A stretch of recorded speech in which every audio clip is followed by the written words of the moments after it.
الحمد لله نحمده ونصلي ونسلم على رسوله الكريم. أما بعد فأعوذ بالله من الشيطان الرجيم. بسم الله الرحمن الرحيم.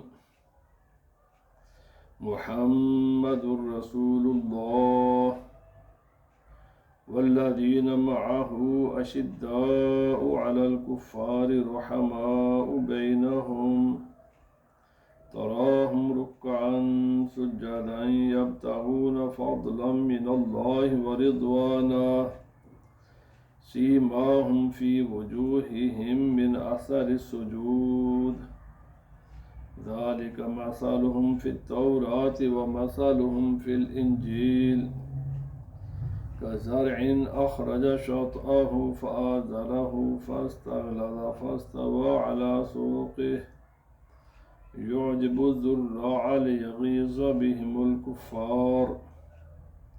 وعد الله الذين آمنوا وعملوا الصالحات منهم مغفرة وأجرا عظيما. صدق الله العظيم. إن الله وملائكته يصلون على النبي يا أيها الذين آمنوا صلوا عليه وسلموا تسليما. اللهم صل على سيدنا ومولانا محمد وعلى آله وأصحابه سيدنا ومولانا محمد وبارك وسلم عليه. الصلاة والسلام عليك يا سيدي يا رسول الله وعلى آلك وأصحابك يا سيدي يا حبيب الله. الصلاة والسلام عليك يا سيدي يا رسول الله وعلى آلك وأصحابك يا سيدي يا حبيب الله. اللہ رب العزت جل وعلا کی حمد و ثنا اور نبی کریم رؤوف الرحیم صلی اللہ علیہ وسلم کے دربار در بار گہربار میں ہدیہ درود و سلام عرض کرنے کے بعد، معزز و محترم حاضرین و سامعین و ناظرین، ماہ ذی الحج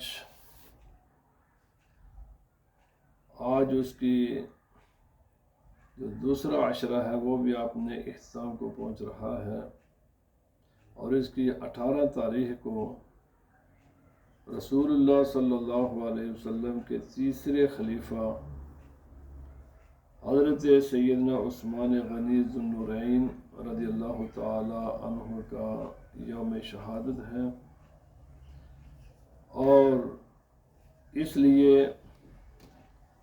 اہل اسلام حضرت عثمان غنی رضی اللہ تعالی عنہ کی زندگی، ان کی سیرت طیبہ، ان کے کارہائے نمایاں اور ان کی شخصیت پر بات کر کے رسول اللہ صلی اللہ علیہ وسلم کی امت کا رشتہ اپنی تاریخ کے ساتھ، اپنی ابتدا کے ساتھ جوڑنے کی کوشش کرتے ہیں، تاکہ مسلمان اپنی تاریخ کو یاد رکھیں، کیونکہ تاریخ کی حیثیت قوموں کی زندگی میں، افراد کی زندگی میں وہی ہوتی ہے جو کسی درخت کے لیے اس کی جڑ کی حیثیت ہوتی ہے۔ کوئی بھی درخت جڑ کے بغیر قائم نہیں رہ سکتا، ڈیڈ ہو جاتا ہے، مر جاتا ہے، خشک ہو جاتا ہے، اس کی کوئی حیثیت باقی نہیں رہتی۔ ایسے ہی جو قوم، جو افراد اپنی تاریخ سے ناواقف ہوتے ہیں، وہ یوں تو دنیا کی زندگی تو شاید گزار لیں، لیکن باعزت زندگی اور بامعنی زندگی اور کامیاب زندگی ان کے لیے ممکن نہیں ہے۔ اس کے بغیر ہر مسلمان پر یہ ضروری ہے، انتہائی اہم ہے کہ وہ اپنی تاریخ سے آگاہ ہوں، اور جو ان کے ہیروز ہیں یہ بھی جانے کہ وہ کون ہیں، اور ان کے دشمن وہ کون ہیں۔ جو قوم اپنے ہیروز کو نہیں پہچانتی اور اپنے دشمنوں کو نہیں پہچانتی، اس قوم کے لیے اپنا وجود برقرار رکھنا مشکل ہو جاتا ہے۔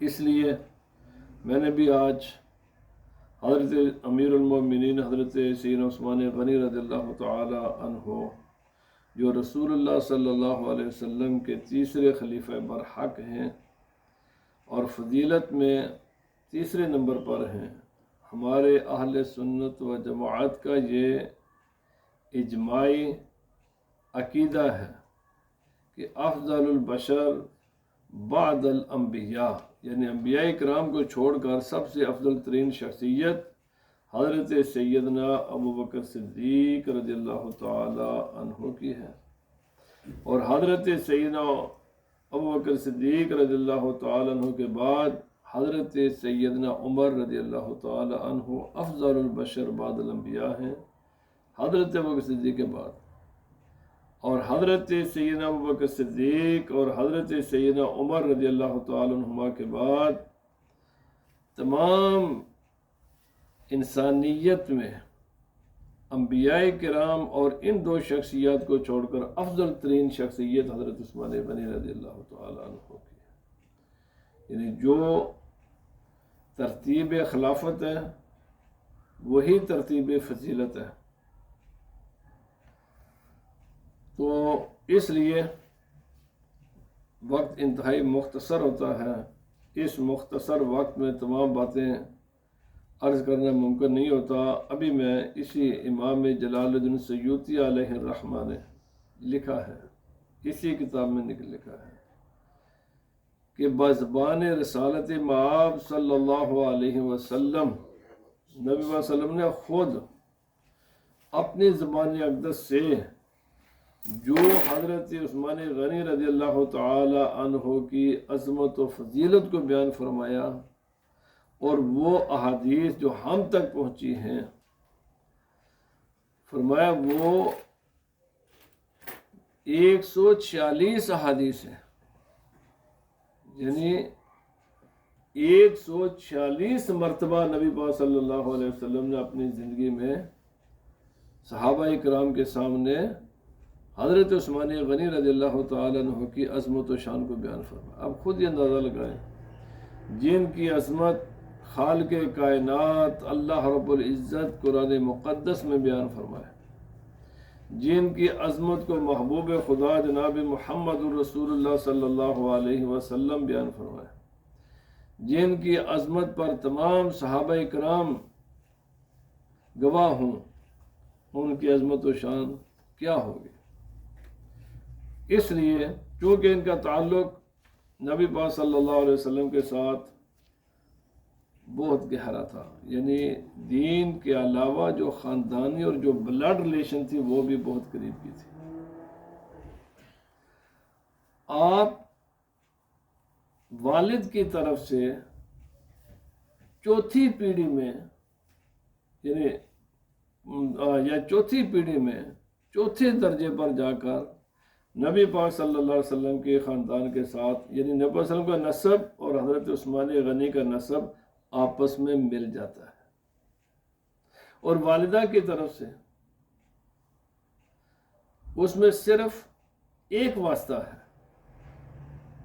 نبی پاک صلی اللہ علیہ وسلم کے والد ماجد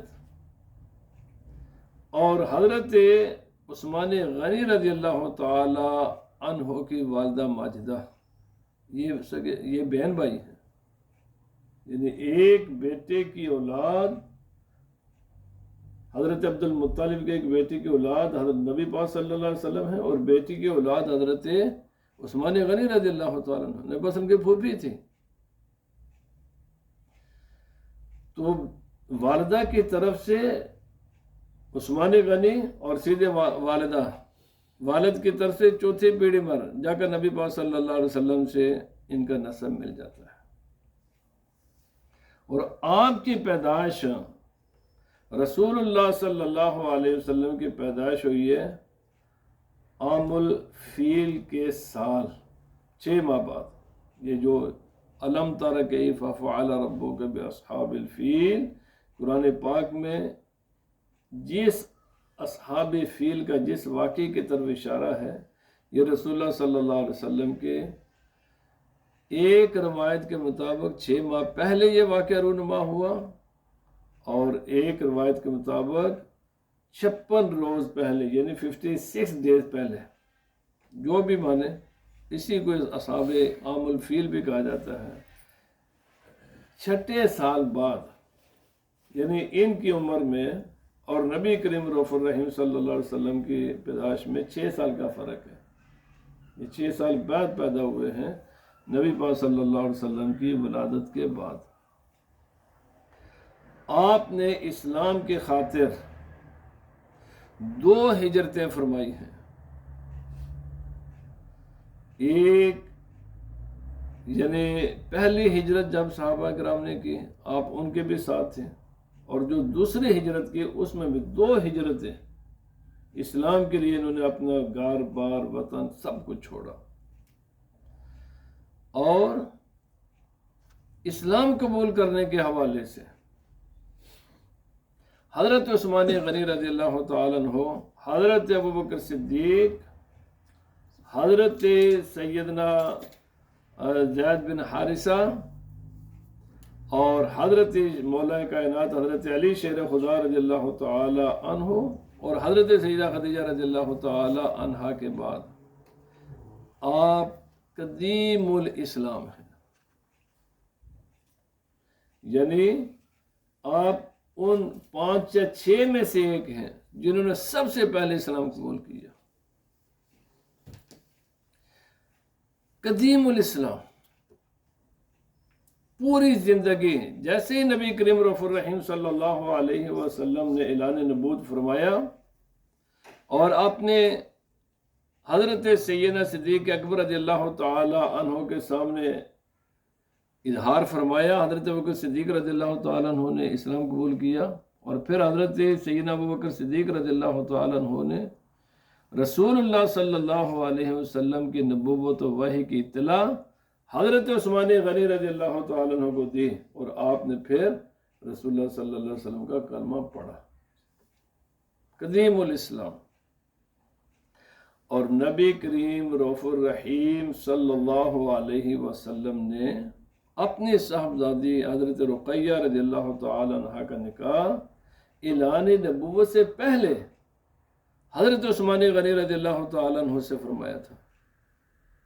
یہ داماد رسول بھی ہیں، اور پھر آگے انشاءاللہ میں عرض کروں گا، جب حضرت رقیہ رضی اللہ تعالی عنہ کا انتقال ہوا تو رسول اللہ صلی اللہ علیہ وسلم نے اپنی دوسری صاحبزادی حضرت ام کلثوم رضی اللہ تعالی عنہ آپ کو آپ کے عقد نکاح میں دیا۔ علماء کہتے ہیں پوری نسل انسانیت میں یہ جو فضیلت ہے نا، تاجدار انبیاء کی 2 بیٹیاں یکے بعد دیگرے حضرت عثمان غنی کے نکاح میں آنا، یہ پوری انسانیت میں آپ کے سوا کسی کو یہ فضیلت حاصل نہیں ہے۔ ایون باقی انبیاء کرام کی بھی جو صاحبزادیاں تھیں، وہ کبھی بھی کسی کے نکاح میں، یعنی ایک آدمی کے نکاح میں 2 کسی نبی کے صاحبزادیاں ہوں، یہ اسی لیے آپ کو ذو النورین کہا جاتا ہے، 2 نوروں والے، 2 نوروں والے۔ یہ وہ فضیلت ہے کہ جو پوری سلسلہ انسانیت میں کسی کو یہ فضیلت حاصل نہیں ہے۔ اور پھر حضرت عثمان غنی رضی اللہ تعالی عنہ کو نبی پاک صاحب الاولاق صلی اللہ علیہ وسلم نے فرمایا، آگے اشاری میں انشاءاللہ کروں گا، فرمایا میرے ہم شکل مشابہ حسن و جمال میں کوئی کائنات کا انسان اندازہ لگا سکتا ہے، نبی پاک صلی اللہ علیہ وسلم سے زیادہ کائنات میں کون خوبصورت؟ کوئی بھی نہیں ہے۔ سب سے زیادہ خوبصورت اس ساری خدا کی کائنات میں رسول اللہ صلی اللہ علیہ وسلم، اور نبی کریم رؤوف الرحیم صلی اللہ علیہ وسلم کے ہم شکل مشابہ متعدد روایات میں ہے، وہ حضرت عثمان غنی رضی اللہ تعالیٰ عنہ، یعنی آپ کی جو وجاہت، جو فیس فیچر، وہ رسول اللہ صلی اللہ علیہ وسلم سے بہت ملتی جلتی تھے۔ اور پھر حضرت رقیہ رضی اللہ تعالی عنہ اور نبی صلی اللہ علیہ وسلم کی صاحبزادیاں، نبی صلی اللہ علیہ وسلم خود فرمایا یہ ایک ایسا جوڑا ہے کہ ایک کی شکل میرے ساتھ ملتی ہے اور دوسری کی شکل حضرت ابراہیم علیہ السلام کے ساتھ ملتی ہے، یعنی حضرت ابراہیم علیہ السلام کی نسل میں یہ دونوں چیزیں جمع ہوئی ہیں اگر کسی میں، کہ بیوی بھی اور شوہر بھی، شوہر نبی پاک صلی اللہ علیہ وسلم کا ہم شکل ہو اور بیوی حضرت ابراہیم علیہ السلام کے ہم شکل ہو، یہ صرف حضرت عثمان غنی رضی اللہ تعالیٰ عنہ کے بارے میں ہے۔ حضرات اکرامی، اور آپ ان افراد میں سے ہیں، کوئی بھی اس فضیلت میں آپ کے ساتھ شامل نہیں ہے۔ یہ جزئی یاد رکھیں، میں نے پہلے عرض کر دیا، یہ جزوی فضیلتیں ہیں، ایک ہوتا ہے کلی فضیلت ہر اعتبار سے۔ آپ اس کو یوں سمجھیں کہ ایک سکول میں مختلف سبجیکٹ پڑھاتے ہیں، جو ہر سبجیکٹ میں نمبر 1 ہونا وہ ایک الگ مسئلہ ہے، اور جو کسی ایک سبجیکٹ میں سب سے آگے چلا جائے یہ بالکل ایک دوسری بات ہے۔ ہم جس فضیلت کی بات کر رہے ہیں وہ یہ ہے، یس ہر سبجیکٹ میں نمبر 1 وہ حضرت ابوبکر صدیق ہے، لیکن کسی ایک سبجیکٹ میں ایک اینگل سے ایک زاویہ سے نمبر 1 اور کمال وہ حضرت عثمان غنی رضی اللہ تعالیٰ عنہ۔ رسول اللہ صلی اللہ علیہ وسلم، میں کہ انشاءاللہ عرض کروں گا کتنی آپ کی خصوصیات ہیں۔ جس شخصیت کو ایک مرتبہ نہیں، 2 مرتبہ نہیں، 3 مرتبہ سے زائد رسول اللہ صلی اللہ علیہ وسلم نے جنت کی بشارت دی، اور فرمایا یقیناً میرا عثمان جنتی ہے۔ اور آپ کو اللہ تعالیٰ نے آپ نے جو سخاوت کا جو صفت تھی نا وہ کمال درجے کی تھی، اب بڑے دولت مند بھی تھے، صاحب مال تھے آپ، اور یاد رکھ لیں مالدار ہونا کوئی عیب نہیں ہے، مالدار ہونا چاہیے۔ نبی پاک صلی اللہ علیہ وسلم کے صحابہ اکرام میں سے حضرت عثمان غنی رضی اللہ تعالیٰ عنہ بہت بڑے مالدار تھے، لیکن مال کو بذات صرف مالدار ہونا بس اتنا کافی ہے؟ نو بھائی، صرف آدمی کا مالدار ہونا یہ کوئی فضیلت کی بات نہیں ہے۔ مال ہو لیکن آدمی وہ مال اللہ کی راہ میں خرچ کرے، مخلوق خدا پر خرچ کرے، دین کے لیے خرچ کرے، یہ فضیلت ہے۔ حضرت عثمان غنی رضی اللہ تعالیٰ عنہ، آپ کو اللہ تعالیٰ نے مکہ معظمہ میں جب تھے اس وقت بھی آپ بہت امیر کبیر، اور جب آپ مدینہ منورہ تشریف لائے یہاں بھی آپ امیر انسان تھے، مالدار انسان تھے، لیکن آپ نے سخاوت کا جذبہ، اللہ کی راہ میں خرچ کرنے کا جذبہ، اللہ کے دین کے لیے مال کو قربان کرنے کا درجہ کوٹ کوٹ کر بھرا ہوا تھا۔ اب دیکھیں یہ جو مسجد نبوی ہے نا، قیامت تک جہاں پر ہر روز ملین کے اعتبار سے لوگ نماز پڑھتے ہیں، یہ جگہ حضرت عثمان غنی رضی اللہ تعالیٰ عنہ نے خریدی تھی، اور آپ کی بنائی ہوئی دیوار آج بھی موجود ہے۔ باقی ساری چیزیں نہیں ہیں، صرف حضرت عثمان غنی رضی اللہ تعالیٰ عنہ کی دیوار بنی ہوئی آپ نے جو تعمیر فرمائی تھی وہ آج بھی موجود ہے۔ حضرات اکرامی، رسول اللہ صلی اللہ علیہ وسلم نے، یعنی میں نے عرض کیا کہ کئی کئی مرتبہ نبی پاک صلی اللہ علیہ وسلم نے، اور یہ تو کسی کے بارے میں نبی پاک صلی اللہ علیہ وسلم نے نہ فرمایا، ماس میں حضرت عثمان غنی رضی اللہ تعالیٰ عنہ کہ فرمایا، اور اس میں ہمارے لیے لیسن بھی ہے۔ غزوہ تبوک کے موقع پر رسول اللہ صلی اللہ علیہ وسلم نے جب فرمایا کہ اسلام پر مشکل وقت ہے، دشمنان اسلام کو جڑ سے اکھاڑنے کے لیے پروگرام بنا رہے ہیں اور مدینہ منورہ پر اٹیک کرنے کا پروگرام بنا رہے ہیں، پہلے اس کے کہ وہ ہم پر اٹیک کریں، ہمیں چاہیے کہ ہم آگے بڑھ ان کا راستہ روکیں۔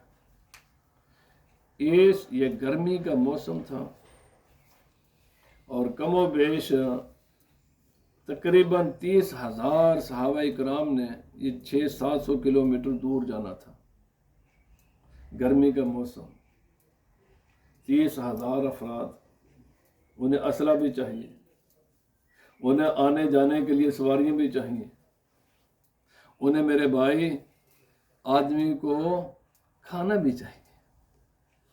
کوئی بھی آرمی، کوئی بھی لڑنے والا جب تک اس کے پیٹ میں نہ ہو کچھ بھی نہیں کر سکتا، ساری ضروریات ہیں۔ تو اس موقع پر، اور یہ اسلام کے آخری غزوات میں سے ہے، بڑا مشکل غزوہ تھا یہ غزوہ تبوک۔ نبی پاک صلی اللہ علیہ وسلم نے صحابہ کرام سے فرمایا کہ مالی قربانی اسلام مانگ رہا ہے، تمہیں اپنے مال کی قربانی دینی ہوگی۔ اور یاد رکھ لیں، یا میں ضمناً بات عرض کرتا ہوں، آج اپنے گرد و پیش کے حالات سے آپ ہمہ وقت آگاہ رہتے ہیں، جو کچھ ہو رہا ہے، آج بھی جو ہوا ہے آپ کو پتہ ہے، جو کچھ ہوا ہے۔ نبی کریم رؤوف الرحیم صلی اللہ علیہ وسلم نے 1400 برس پہلے فرمایا ہوا ہے، جب میری امت اس راستے کو چھوڑے گی اور اس راستے پر چلے گی تو پھر ان کی ویلیو، یہ جو خشک تنکا ہے، اس سے بھی کم ہو جائے گی۔ دنیا سے محبت، دنیا کے مال سے محبت، فرمایا جب دنیا ان کے ذہنوں پر غالب ہو جائے گی، دین ان کے ذہنوں سے بالکل بے وقت ہو جائے گا، ان کے ذہن میں دین کی کوئی ویلیو نہیں ہوگی، دین کے لیے قربانی دینے کے بجائے بڑے بڑے محلات بنائیں گے، بڑی بڑی لکشری گاڑیاں، مزیدار کھانے، سونا۔ میں ابھی چند روز پیشتر ایک تھنک ٹینک کی ڈسکشن سن رہا تھا، تو وہاں پر ایک آدمی نے بڑی خوبصورت بات کی، مجھے بڑی پسند ہے۔ اس نے کہا مسلمانوں کی آج حالت یہ ہے کہ وہ قیامت کے دن جو سور پھونکا جائے گا نا، کہ جس کے بعد قیامت برپا ہو جائے گی، دنیا کا یہ نظام لپیٹ دیا جائے گا، شاید وہ اب ان کو جگائے، اس کے علاوہ کوئی نہیں جگا سکتے۔ ان کی یہ حالت ہو گئی ہے، کم از کم میں تو دیکھ رہا ہوں نا جی، 150-200 سالہ جو مسلمان علماء، دانشور، پڑھے لکھے لوگ، ذمہ دار لوگ اس قوم کو بیدار کرنے کی کوشش کر رہے ہیں، ایک تنکے کے برابر بھی اثر نہیں ہوتا، ایک تنکے کے برابر بھی اثر نہیں ہوتا۔ جب سر پر آپ آ کر کوئی لگتا ہے تو یہ کیا میرے بھائی، یہ دنیا دارالعمل ہے، ایک دن یا ایک منٹ یا ایک مہینے یا ایک سال سے آپ کچھ بھی نہیں کر سکتے ہیں۔ قومیں مسلسل بیدار رہتی ہیں، مسلسل انہیں قربانیاں دینی پڑتی ہیں، جان کی بھی، مال کی بھی، نیند کی بھی، ذہن کی بھی، علم کے ساتھ اپنا رشتہ مضبوط کرنا پڑتا ہے، نیندیں ترک کرنا پڑتی ہیں، بخار رہنا پڑتا ہے، یہ ساری قربانی دینی پڑتی ہیں، پھر جا کر بات بنتی ہے۔ اب دیکھیے حضرت عثمان غنی رضی اللہ تعالیٰ عنہ کے پاس مال تھا نا، تو آپ اپنے مال سے پیار کر لیتے۔ آپ نے نبی پاک صلی اللہ علیہ وسلم نے جب فرمایا تو عرض کی، یا رسول اللہ صلی اللہ علیہ وسلم، اتنے 100 صحابہ کرام مجاہدین، ان کا اسلحہ، ان کی سواری، ان کا کھانا پینا، ان کے سارے لوازماتی زندگی میں اپنے ذمہ لیتا ہوں۔ ابھی بھی مسئلہ بہت بڑی تعداد تھی۔ پھر نبی پاک صلی اللہ علیہ وسلم نے جاری رکھا. سرکار نے فرمایا بھائی کون ہے؟ ہمیں مال کی ضرورت ہے. یاد رکھ لیں، میری بات یاد رکھیں، دنیا میں مال کی ضرورت ہے. یہ دارالاسباب میں سے ایک سبب ہے. یہ دنیا دارالاسباب ہے، مال اسباب ہے. مال کمانا چاہیے، لیکن مال کمانا اپنی لکشری لائف کے لیے نہیں، قومی مقاصد کے لیے، اپنے اور اپنی قوم کی دفاع کے لیے اس کو خرچ کریں. اپنے دین کے تحفظ کے لیے اس کو خرچ کرنا چاہیے. پھر نبی پاک صلی اللہ علیہ وسلم نے فرمایا، پھر حضرت عثمان غنی رضی اللہ تعالیٰ عنہ اٹھے اور 300 کا مزید 600 آدمیوں کا تمام اخراجات آنے جانے کے، سواری کے، اسلحے سب اپنے قبول فرما لیے. اس کا ذمہ دار میں ہوں. نبی پاک صلی اللہ علیہ وسلم نے پھر فرمایا ابھی ہمیں مزید ضرورت ہے. آپ نے 900 اونٹ، اس کے سارے اخراجات، تمام چیزیں اپنے ذمہ لی. میرے بھائی، اور پھر مال، دولت، درہم، دینار، سونا چاندی گھر کے بھرا، جو بھی ان کے گھر میں تھا لے کر آئے. نبی پاک صلی اللہ علیہ وسلم کے سامنے ڈیر لگا دیا. یا رسول اللہ صلی اللہ علیہ وسلم، یہ بھی اسلام کے لیے قربان ہے. نبی کریم رؤوف الرحیم صلی اللہ علیہ وسلم خوش ہوئے ان کے اس جذبہ ایثار پر، قربانی پر، اور آپ صلی اللہ علیہ وسلم نے وہ ایسے اچھالا اور فرمایا آج کے بعد اگر عثمان کوئی بھی عمل نہ کرے، کوئی بھی عمل نہ کرے، تو اب اللہ نے اس کو جنت پھر بھی عطا کر دی ہے. یہ بغیر عمل کے اب جنت میں، اس نے اتنی بڑی قربانی دی ہے، اتنی بڑی قربانی دی ہے. آپ دیکھیے ڈائریکٹ جنت کی بشارت نبی پاک صلی اللہ علیہ وسلم کی زبان اقدس سے سنا. حضرت عثمان غنی رضی اللہ تعالیٰ عنہ نے سنی تو آپ نے کیا یہ راستہ اپنایا کہ میں نمازیں نہ پڑھوں، چونکہ میں تو جنتی ہو گیا ہوں. نبی پاک صلی اللہ علیہ وسلم فرماتا اب کوئی بھی عمل اس کو نقصان نہیں دے سکتا. میں روزے نہ رکھوں، میں حج نہ کروں، مجھ پر جو مذہبی ذمہ داریاں وہ ادا نہ کروں. میرے بھائی، ہمیں جو کچھ بشارتیں، جو کچھ وعدے وعیدیں ملی ہیں، یہ ڈائریکٹ نبی پاک صلی اللہ علیہ وسلم سے نہیں ملی، یہ روایات کے ذریعے ہم تک پہنچی ہیں. حضرت عثمان غنی رضی اللہ تعالیٰ عنہ کو کسی سند کی ضرورت نہیں تھی، ڈائریکٹ نبی پاک صلی اللہ علیہ وسلم کے زبان اقدس سے سن رہے تھے. لیکن کیا آپ نے نمازیں چھوڑ دی؟ کیا آپ نے کوئی بھی جو شریعت کی ذمہ داری ہے ایک انسان پر عائد ہوتی ہے چھوڑ دی؟ ایک چیز میں بھی آپ نے کمی کی اپنی زندگی میں، کسی بھی عملی کام میں؟ میرے بھائی یاد رکھیں، جب آپ شہید ہونا روزے کی حالت میں تھے، آپ شہید بھی روزے کی حالت میں ہوئے اور قرآن پاک کی تلاوت کرتے ہوئے، اور وہ قرآن پاک جب آپ شہید ہوئے، آپ کا خون کا قطرہ قرآن پاک جس آیت پر گرا آج بھی محفوظ ہے. وہ خون بھی محفوظ ہے، وہ قرآن پاک کا وہ ورق بھی آج محفوظ ہے.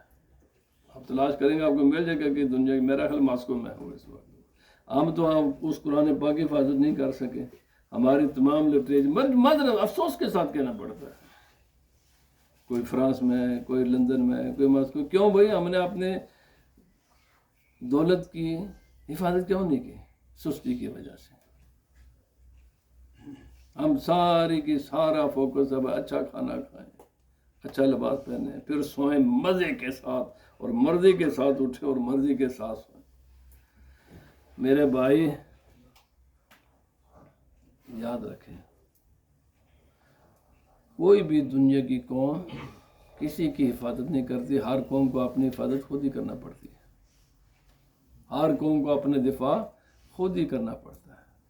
اس کے لیے حرکت کی ضرورت ہے، بیداری کی ضرورت ہے، اس کے لیے لکشری لائف کو چھوڑنے کی ضرورت ہے. نبی پاک صلی اللہ علیہ وسلم نے فرمایا میری امت کا سوال اس دولت کے پیچھے بھاگنے سے ہوگا، نہ کہ اسے محرومی سے ہوگا.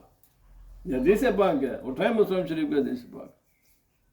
جب یہ بھاگے گی نا دولت کے پیچھے، اسی کو مقصود بنائے گی اور اسلام کو اس کے کوئی آج کیا ویلیو ہے یار؟ اچھے خاصے لوگ، میں لوگوں کے ذہن میں نہ اٹھاؤ، 100 آدمی کو آپ انٹرویو کر کے دیکھ لو، تیری پہلی ترجیح کیا ہے؟ دیکھیں ذرا، پہلی ترجیح اسلام ہے یا کوئی اور چیز ہے؟ انٹرویو کر کے دیکھ لیں، اور تیری سب سے پہلی ترجیح کیا ہے بھائی؟ یہ بھی میں دے سکتا ہوں، یہ بھی دے سکتا ہوں، یہ پر اس بات پر میں کوئی کمپرومائز نہیں کر سکتا۔ آپ کو خود ہی پتہ چل جائے گا۔ نبی کریم رؤوف الرحیم صلی اللہ علیہ وسلم کے صحابہ کرام نے قربانیاں دی۔ آج جتنے بھی مسلم ممالک ہیں، ماں سوائے چند کو چھوڑ کر، آج جہاں جہاں بھی مسلمان ہیں نا، ہم یہ کوئی 56 کے قریب مسلم ممالک ہیں، ان میں سے واسٹ میجارٹی 70 سے 80% یہ وہی علاقے ہیں جہاں حضرت عثمان غنی رضی اللہ تعالیٰ عنہ کے زمانے تک مسلمانوں نے محنت کر کے اسلام پہنچایا تھا۔ باقی تو چند تھوڑے سے علاقے ہیں جن لوگوں نے اپنی مرضی سے اسلام قبول کیا، مطلب ان میں سے ایک ملیشیا ہے، انڈونیشیا ہے، مالدیپ ہے، چند ایک علاقے ہیں جن لوگوں نے بغیر کسی جنگ کے، بغیر کسی محنت کے خود ہی اسلام قبول کر لیا۔ انڈونیشیا وغیرہ، ملیشیا، بنگلہ دیش وغیرہ یہ انہی میں آتے ہیں کہ جن ممالک نے بغیر جنگ کے اسلام قبول کیا۔ باقی تو یہ ساری محنت کے ذریعے بہت بڑی، لیکن یاد رکھیں ملیشیا، انڈونیشیا، مالدیپ، بنگلہ دیش یہ بھی وہ علاقے ہیں کہ جہاں ہمارے علماء نے محنتیں کی۔ چلو مجاہدین نے کی، علماء نے محنتیں کی، لیکن آج دونوں کو میں کہتا ہوں کیا ہے؟ توجہ کریں، توجہ کریں، اس بات پر نظر رکھیں۔ زندگی کھانے پینے کے لیے نہیں ہے میرے بھائی۔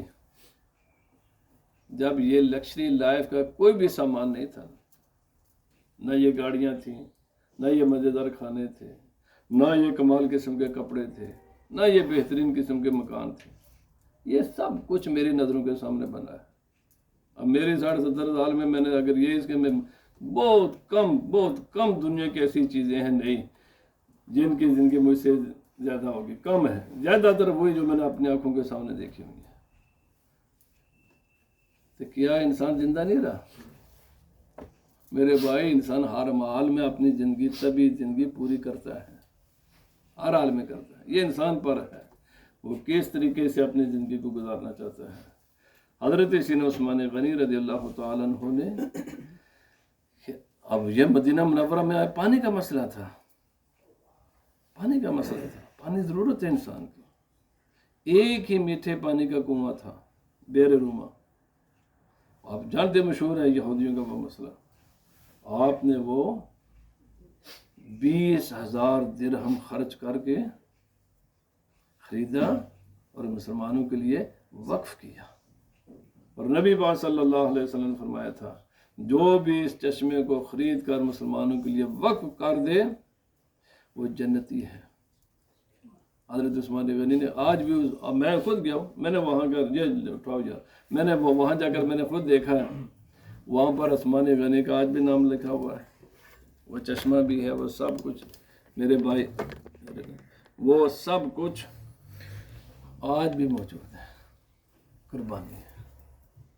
قربانی اسلام قربانی کی ڈیمانڈ کرتا ہے۔ اللہ پاک ہمیں عمل کی توفیق عطا فرمائے۔ اب پورے حضرت سیدنا عثمان غنی رضی اللہ تعالیٰ عنہ، حضرت ابوبکر صدیق رضی اللہ تعالیٰ عنہ، حضرت سیدنا عمر رضی اللہ تعالیٰ عنہ، اپنے اسلاف کی حضرت سیدنا علی رضی اللہ تعالیٰ عنہ، اپنے ساری تاریخ کو دیکھ لیں، جب تک مسلمان اسلام کے لیے قربانی دیتے رہے اور اسلام کے ساتھ وفادار رہے، اپنی اولادوں کو خود اسلام اتارا دل و دماغ میں، اپنے اولادوں کو ٹیچ کیا، تو مسلمانوں کو کوئی دنیا کی قوم شکست نہیں دے سکے۔ اور آج جب ہم نے اس راستے کو چھوڑا تو اتنا سا ملک نے کتنے ملکوں کو آگے لگایا ہوا ہے، اور جو کچھ آج ہوا ہے وہ آپ نے میڈیا میں دیکھ لیا ہوگا۔ اللہ پاک ہمیں ان کے شر سے بچائے اور مسلمانوں کو اسلام کے ساتھ وابستہ اور واپس اسلامی تعلیمات کی طرف آنے کی توفیق عطا فرمائے۔ وما علینا الا البلاغ۔ آیت